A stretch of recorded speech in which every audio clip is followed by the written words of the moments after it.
So I'm just getting back off a 5-day trip, and my super simple intermittent misting system is still going strong. The emitters have not clogged, and that is an awesome, awesome sign.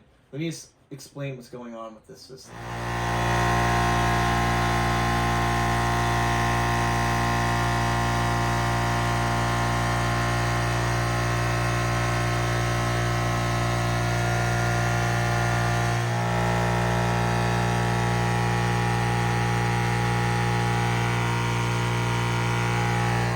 Hey folks, Ben here with Wild Sprout Nursery, and I have been wanting to set up an intermittent misting system for years now, and one of the main challenges with our property here is that we don't have any hard line for water down on the actual farm, and so we have to route hoses from down a hill from the house, which is up on top of the hill, and we have persistent enough hose leakage issues that I don't feel comfortable having a hose on all the time to feed an intermittent misting system. And so I've had to come up with a strategy that is somewhat off-grid, that is using a water tank system. And so this is kind of a semi-off-grid intermittent misting system where we have and this is basically a misting system that is used for, like, if you're on a beach or like on a patio or something like that. And basically you have a bucket of water and then you plug it in to something. So it already has a pump and a filter.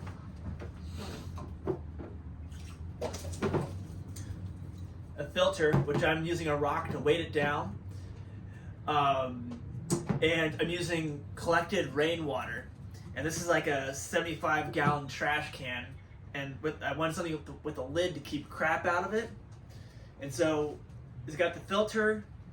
I'm going to drop this back in.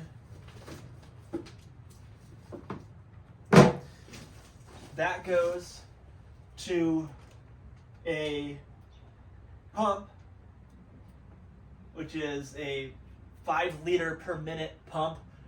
I don't really know what that actually means as far as gallons.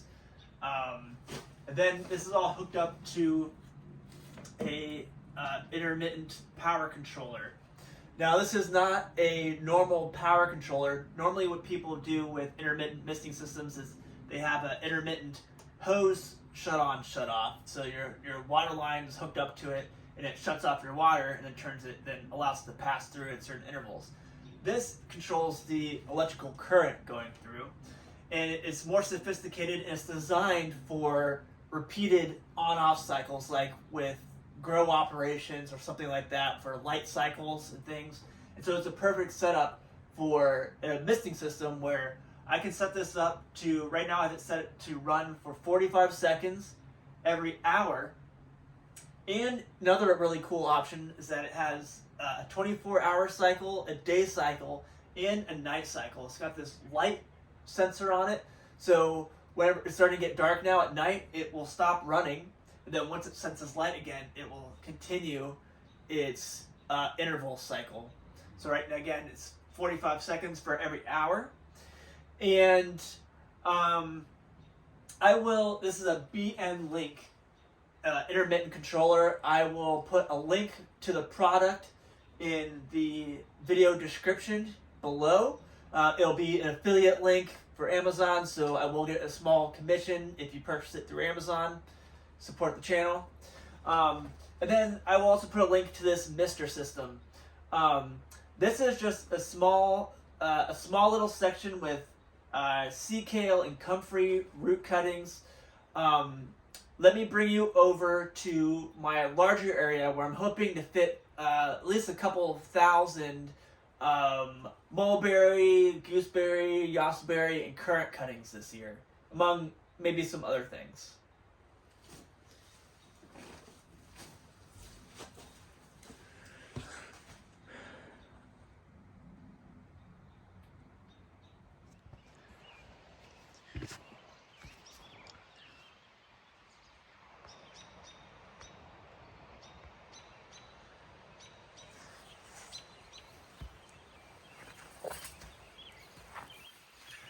Okay, so this is my large intermittent misting bed that's not completely set up yet as far as getting the emitters installed, but it's the same exact system as the one I have in the greenhouse, just quite a bit larger.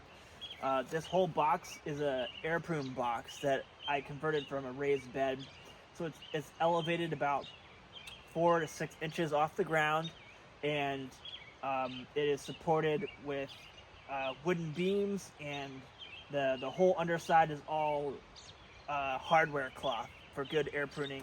The substrate is straight coarse sand for good drainage and good root development, and it's relatively sterile to help minimize rot of the cuttings.